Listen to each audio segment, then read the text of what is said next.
Olá pessoal, Planificação Econômica, parte 2. Até toquei rapidamente na aula 1 a respeito da planificação econômica, lembrando mais uma vez, tomamos como base o texto História da Riqueza do Homem, do Leo Uberman, que é um texto muito simples, mas muito importante porque ele é bastante revelador, e ele é escrito por um professor de uma universidade americana que está naquele momento empolgadíssimo com o socialismo que está sendo realizado na União Soviética.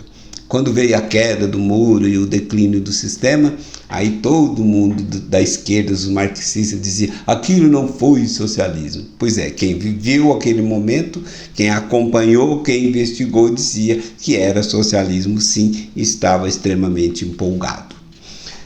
No que diz respeito à demanda de determinados produtos que não eram atendidos com a produção, o Leo Uberman destaca: seria melhor a política concentrar na produção, tá na página 279 para quem quiser acompanhar, se por acaso comprou o livro, seria melhor a política concentrar-se na produção de artigos para o povo comer, vestir e usar agora? Ou seria aconselhável dar especial atenção à construção de fábricas, usinas de energia, estrada de ferro, o que significa menos agora para o povo, mas muito mais para o futuro? Desenvolver as fábricas de artigos de consumo significaria o bem-estar imediato. Desenvolver as fábricas, digamos, a produção como siderurgia, seria bens que trariam conforto e felicidade ao povo soviético no longo prazo, E aí o Leo Uberman, inclusive, até tomando referência das próprias exposições de Stalin, de Lenin e de outros teóricos políticos, do socialismo, dizia: é como fazer uma casa. Primeiro você tem que fazer os alicerces, as colunas, e depois que tiver tudo armado, você vai completando essa casa gradativamente. Então, era muito comum na União Soviética ter, digamos, tratores e não ter bule. E como tudo que é planejado, na forma do planejamento econômico estatal, às vezes sobrava coisas que não teria demanda e faltava coisas que eram necessárias para o dia a dia. Então, para o bem-estar das pessoas, temos que imaginar com a cabeça socialista, senão a gente não consegue entender. Todos os sacrifícios do curto e médio prazo eram em benefício do futuro paraíso terrestre. Então, digamos, valeria a pena o sacrifício agora, porque estavam, edificando a sociedade do futuro, e essa sociedade do futuro seria uma sociedade igualitária, harmônica, humana e feliz. Então, qual o problema se tiver algum sacrifício momentaneamente? E uma coisa que eles até destacam, por exemplo, é que, inclusive o Leo Uberman, a crise de 29 trouxe como consequência para a sociedade ocidental, até vale a pena fazer uma aula só sobre isso, trouxe como consequência para a sociedade ocidental uma grande crise que levou a uma depressão na década de 30, uma estagnação econômica. Ao mesmo tempo, na União Soviética, ela não sentiu esse impacto dessa crise, ou seja, não teve necessidade de ocupar as pessoas em atividades desnecessárias, como era o caso que ocorreu em alguns países, até no Brasil, que teve a chamada comprava o café, queimava o café, comprava mais café, queimava café, nos Estados Unidos teve por equívoco, todas essas políticas de destruição de riqueza são por equívocos, isso é um fruto inclusive da própria planificação, em doses mais moderadas, mas são frutos da planificação, mas que são apresentadas para o mundo como se fosse consequência do desenvolvimento capitalista.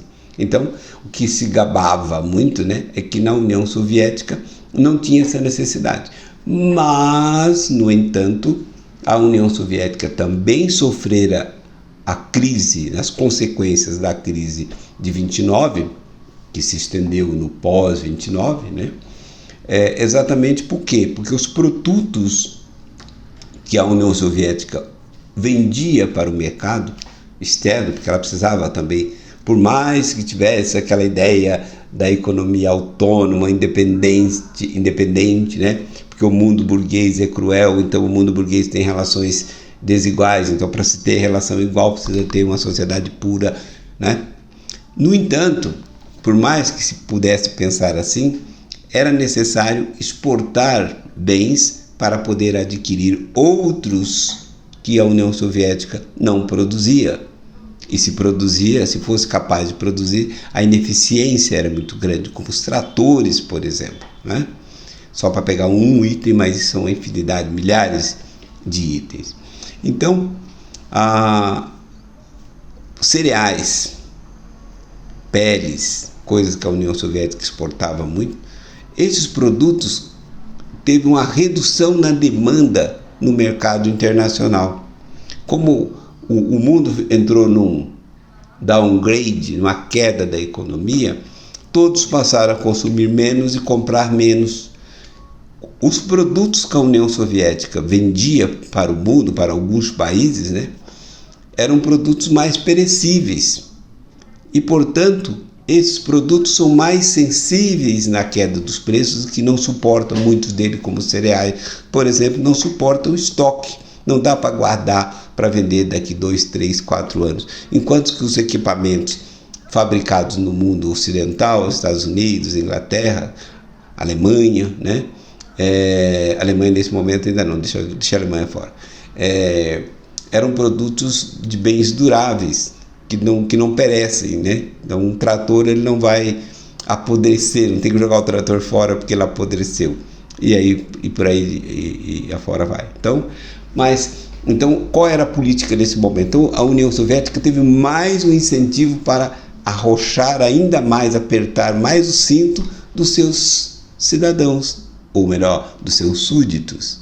Então, todo o sacrifício que era feito com as pessoas consumindo o mínimo possível e trabalhando o máximo possível. Lembrar que teve, inclusive, não podemos esquecer, né, do Holodomor, que é na virada de 32 para 33, quando a política central do Partido Comunista Soviético, portanto, a política do governo central soviético, confiscou os cereais dos ucranianos, por isso que morreram 7 milhões de ucranianos. Cerca de 1 milhão, que se comenta, foram fuzilados, executados, mas em torno de 6 milhões morreram de fome. Esses cereais confiscados eram utilizados para vender para o exterior, para poder adquirir os outros produtos que a União Soviética precisava. E como a Ucrânia era uma república, digamos, um tanto rebelde, condenou a sua população à morte, à fome, né? À fome e, consequentemente, à morte. Bom, no entanto, não pode dizer que a União Soviética não fora atingida pela crise da década de 30. Fora atingida sim, e o que precisou produzir ainda mais para trocar com mercadorias que não eram perecíveis do mundo ocidental, que é o que eles precisavam para consumir. Não que eles não precisassem também de alimentos básicos, porque a fome na União Soviética foi uma frequente desde a Revolução de Outubro de 1917. A miséria, as crianças nas ruas, as pessoas famintas, desesperadas, sempre foi uma constante, inclusive com alguns atos de muita brutalidade, porque faz parte da planificação também. Porque às vezes as pessoas pensam em planificação econômica, não é apenas econômica, a planificação é total da sociedade. E isso levava a ter um determinado momento, logo nos primeiros anos da Revolução, em que você tinha um grande número de crianças abandonadas na rua, porque as crianças morreram, os pais dessas crianças morreram na guerra, inclusive morreram tanto na Primeira Guerra Mundial, depois morreram na guerra, né, na Guerra Civil, que se instalou na União Soviética, ainda, né, na Rússia e depois na própria União Soviética. Então essas crianças perambulavam pelas ruas das cidades e aquilo era um problema, inclusive sobretudo em Moscou, que as pessoas, que os visitantes de outros países iam para lá, os jornalistas, aquilo dava um mau exemplo. Então, e aí até não tem essa documentação, tem apenas a citação e as evidências, mas a gente não tem essa documentação, é que encontraram, o Stalin inclusive encontrou um meio fácil de resolver o problema das crianças abandonadas, né? Levavam para certos locais e as executavam. Pronto, se tem criança de rua, né? Crau na vida da criança, que aí não vai ter mais criança de rua. Então, porque o planejamento ele é total, né? Não é apenas um aspecto. Tem gente que flerta com o planejamento econômico achando que isso vai parar ali. Não, ele vai ser total na sociedade. Ele vai até um ponto em que depois ele começa a estrangular todo o sistema de produção, de comércio e de circulação de mercadoria. Lembrando que no próprio governo do Lenin, ainda quando o Lenin estava vivo, teve o NEP, Novo Plano Econômico, quando o Lenin deu um passo atrás no sentido da socialização dos meios de produção. Teve digamos assim, uma reforma liberalizante dentro da economia soviética. Isso durou alguns anos, o NEP acho que foi em 1923, né? E depois quando 22 e os 2 ou 3 anos, depois quando o Stalin, trazendo inclusive de volta os bancos que tinham sido expulsos, né? Muitas empresas privadas dando poder aos fazendeiros a produzir nas suas terras, tudo isso, né?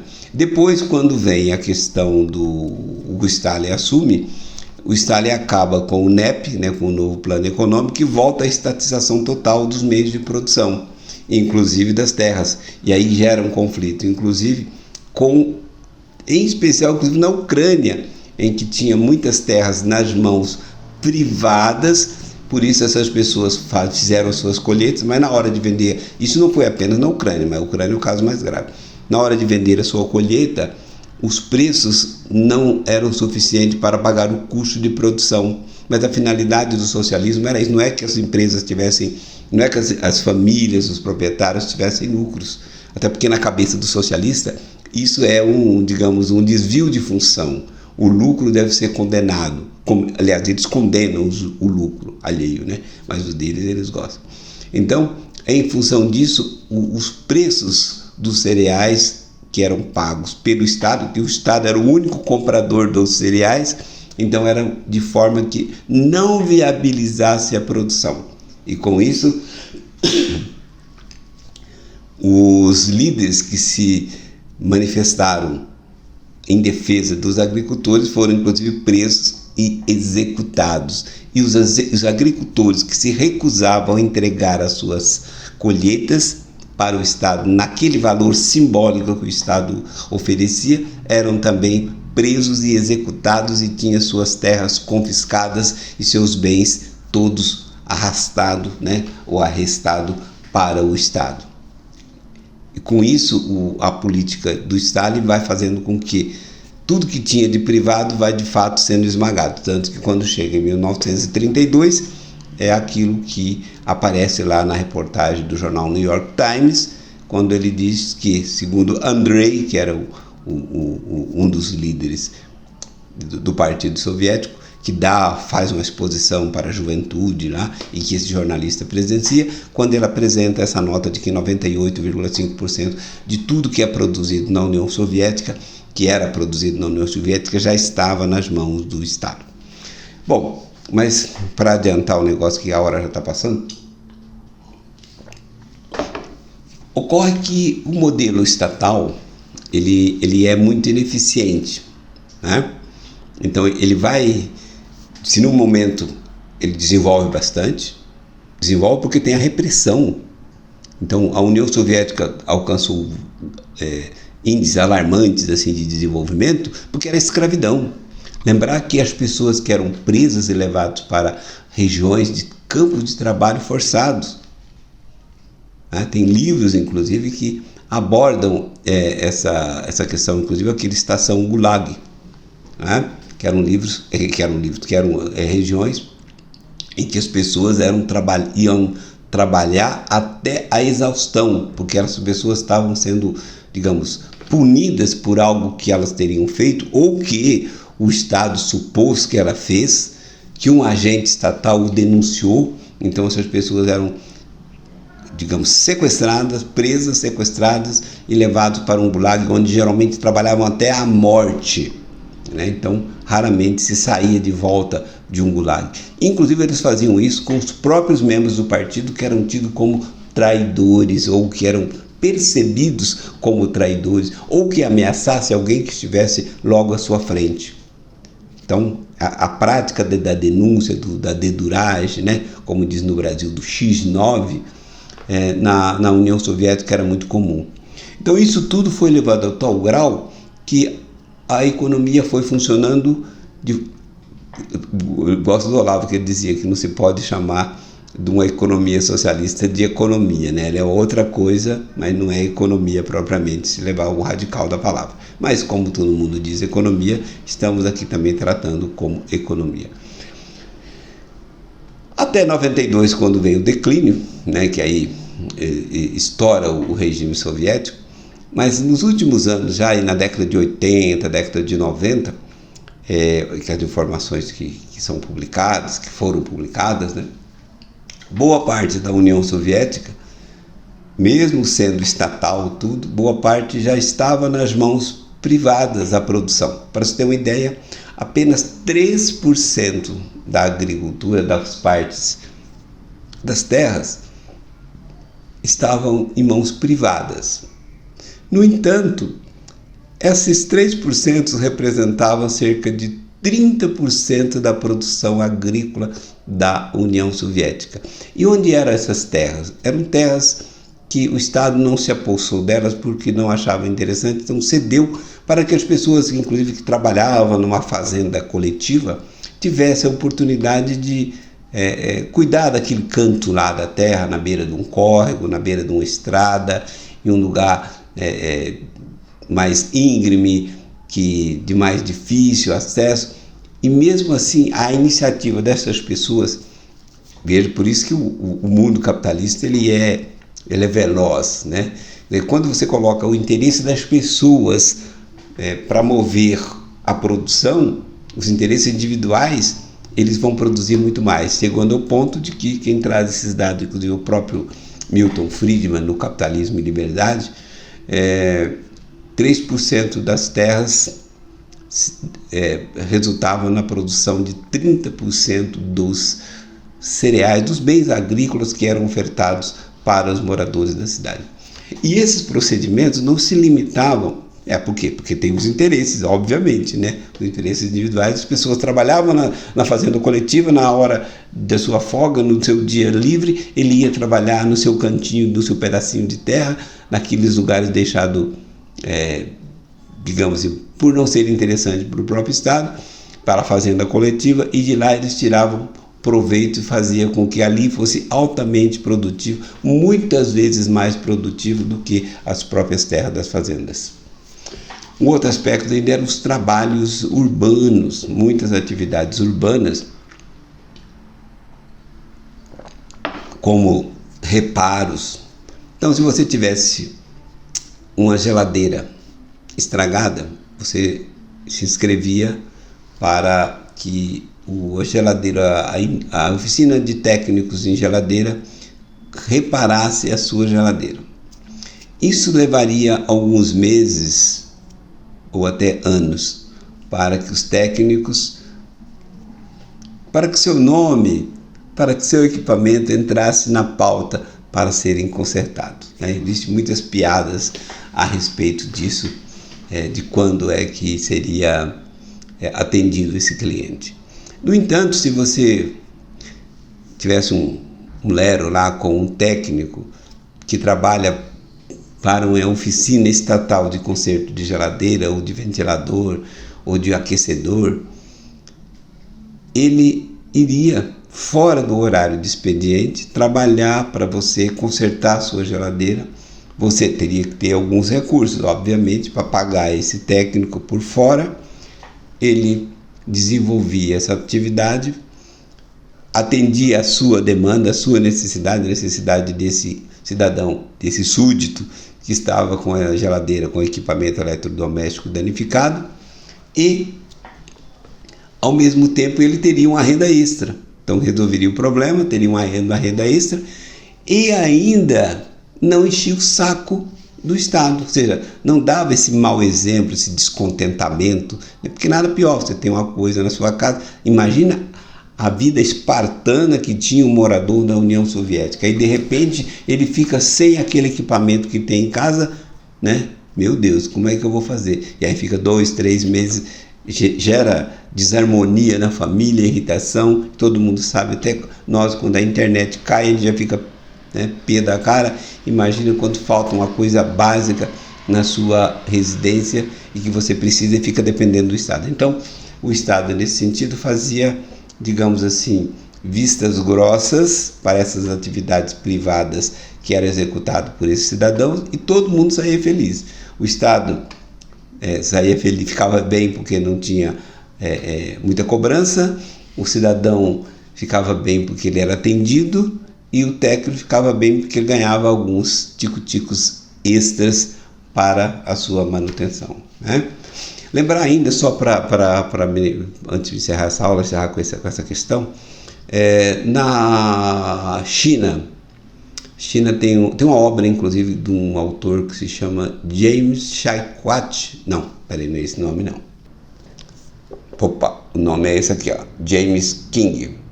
O livro se chama A China que Sacode o Mundo. Esse livro é muitíssimo interessante, recomendo que quem quiser, né, ler.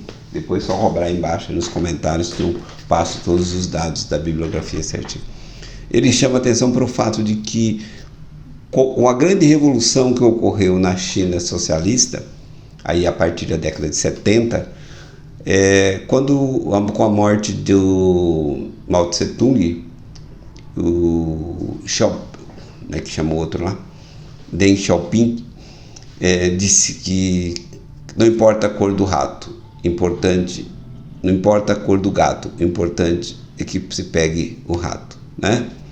Então, com esse start, o líder chinês disse para as pessoas, até porque tem um detalhe interessante de observar, né? Quando termina o regime de Mao Tse Tung, tem alguns milhões de pessoas que ainda estavam trabalhando no chamado campus de reforma, né? De reeducação, seria um reformatório de pessoas. E aí se fala de 3 a 8, 10, 20 milhões. Contudo, da China ele nunca sabe certo, porque não tem nenhuma estatística que é confiável, mas alguns milhões de pessoas saem desses campos de reeducação, que são campos de concentração, campos de trabalho forçado, porque teria cometido alguma falha contra o Estado, contra o partido, teria tido manifestação de infidelidade à causa revolucionária e por aí afora vai. Essas pessoas foram colocadas de volta. Então, elas não tinham o que fazer. Segundo traz aí nessa obra A China que Chacoalha o Mundo, mostra que essas pessoas foram se ocupar de algumas atividades urbanas, qualquer uma, camelô, o que era possível de fazer. E elas tiveram a ideia de criar empresa. Como é proibido pela Constituição empresa privada, apenas empresas coletivas, eles fizeram digamos assim, uma gambiarra, né, gramatical, e criaram empresas em nome de várias pessoas. Portanto, se são várias, 10, 15, 20 pessoas, é uma empresa coletiva. Portanto, atendia a demanda que previa a Constituição chinesa. E qual é o dado interessante disso? O dado interessante disso é que essas empresas começaram a fabricar coisas, ter atividades, e era proibido. Mas o fiscal do partido ia até essas empresas, e como essas empresas geravam, digamos, alguma renda, ela subornava o fiscal do partido, aí o fiscal do partido fazia vistas grossas. E com isso, essa ilegalidade do socialismo passou a produzir bens e serviços que atendiam a demanda da sociedade chinesa. Então, nesse sentido, o Estado, no primeiro momento, faz apenas vistas grossas e depois começa até a cobrar taxas sobre essas atividades, que acaba sendo mais uma forma de arrecadação. Tá, fecha aí a questão chinesa, voltamos lá à questão da União Soviética. Então, essas atividades pequenas que eram desenvolvidas por técnicos nos serviços urbanos, o reparo de carros, inclusive, né? Para a questão agrícola. Para falar em carro, tem uma cena interessante que aparece no filme Adeus Lenin. É bem interessante. Recomendo esse filme, Adeus Lenin. Que a família da senhora lá que teve o problema, aí você tem que assistir o filme para ver. Mas tem um diálogo que aparece assim, olha, o filho leva a mãe para um piquenique numa casa de campo, que eles tinham acesso a essa casa de campo, não sei se era deles ou não, porque a mãe era um nome importante no Partido Comunista da Alemanha Oriental, né? E aí fala, mas esse é o nosso carro? Já ficou pronto? Sim. Nossa, foi rápido, só 3 anos. O carro foi para a reforma na oficina, saiu da oficina só com 3 anos, e isso foi sinal de comemoração. Então, veja, tudo no mundo da economia planificada funciona lentamente, a menos aquelas atividades que são feitas na base do porrete. Aí avança. Se precisa no campo da ciência, no campo bélico, porque se fizer errado o cara morre, né? O estímulo que alguém tem para fazer certo no mundo capitalista é a remuneração, é o meu interesse. No estímulo que ele tem no mundo socialista é o terror, é a desgraça que vai se abater sobre ele e sobre a família dele. O que ocorre, inclusive, por exemplo, nos atletas cubanos. Atleta de alta performance de Cuba, se ele perder, ele tem uma vida privilegiada em relação aos demais, mas se ele não pontuar como esperado pelo partido, ele e a sua família toda caem em desgraça. Então, esse é um ponto muito sério, né? Então, na União Soviética tinha, digamos assim, esses profissionais que acabavam contribuindo e impedindo, inclusive, que o regime soviético, que o regime socialista fosse tão desgraçado como ele era na essência.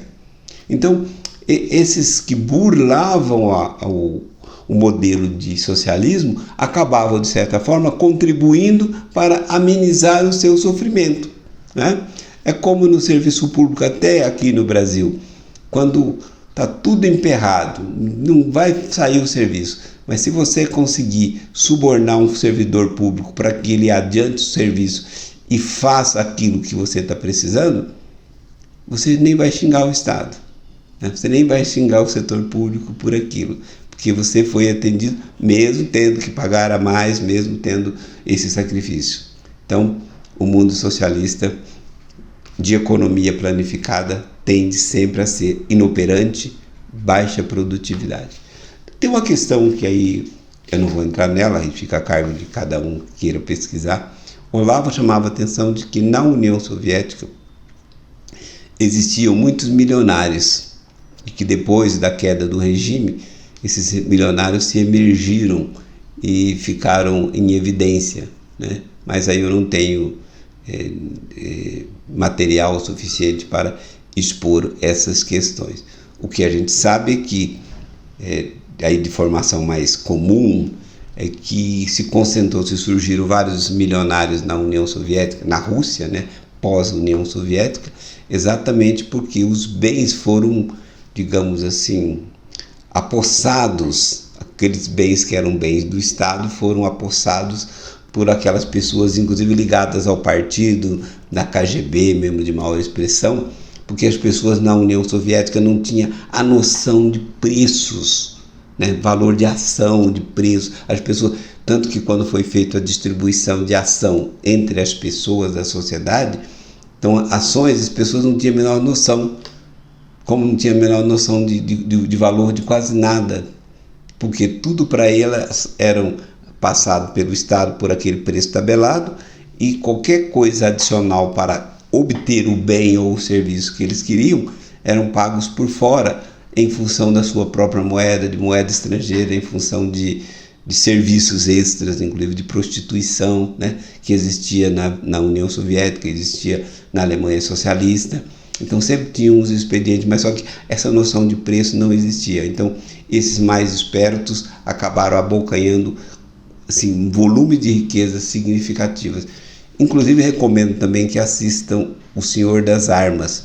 Lá tem um lance bem interessante, como que foi possível apoderar-se de equipamentos militares e armas para o tráfico internacional de armas, em função de que as coisas ficaram um tanto sem dono.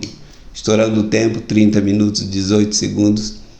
Fecho aqui o tema da planificação. Se necessário for, a gente volta novamente. Ok? Grande abraço.